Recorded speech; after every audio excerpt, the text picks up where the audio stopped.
Édith Piaf et Marcel Cerdan, le bombardier marocain.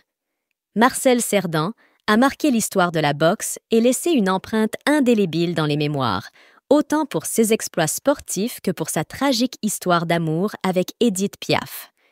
Né le 22 juillet 1916 à Sidi Bel Abbès, il grandit dans un milieu modeste. Sa famille, en quête d'un avenir meilleur, déménage au Maroc et s'installe à Casablanca en 1922, alors qu'il n'a que 6 ans. Très jeune, Marcel découvre la boxe, une passion qui l'accompagnera toute sa vie. Dès l'âge de 8 ans, il commence à s'entraîner, mais il doit rapidement quitter l'école pour aider sa famille en travaillant comme mécanicien. La boxe devient rapidement son échappatoire et son ambition.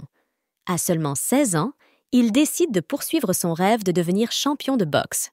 À 18 ans, il entame sa carrière professionnelle et, en 1939, il est déjà reconnu comme champion mi-moyen.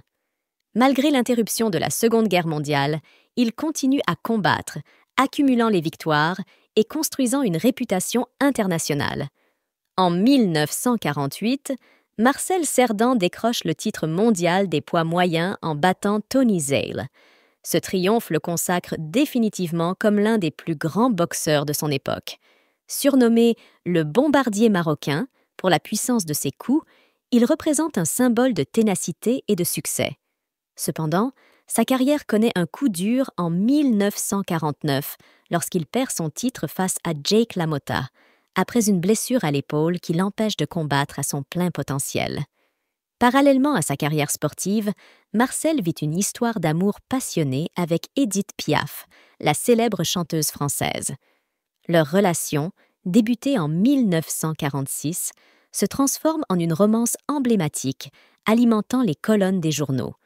Piaf lui dédie même sa célèbre chanson « L'hymne à l'amour ».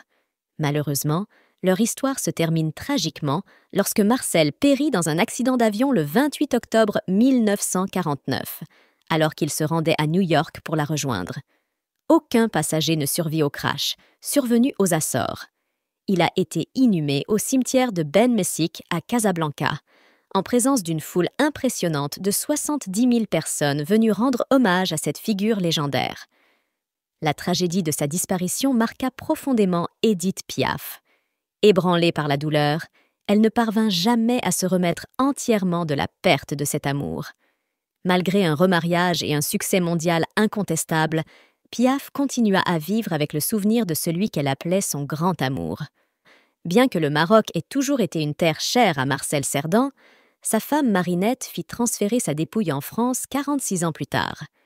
Le boxeur repose désormais au cimetière de Perpignan, où il fut réinhumé le 29 octobre 1995.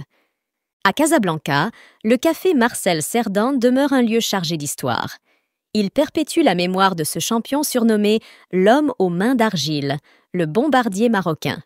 À la prochaine.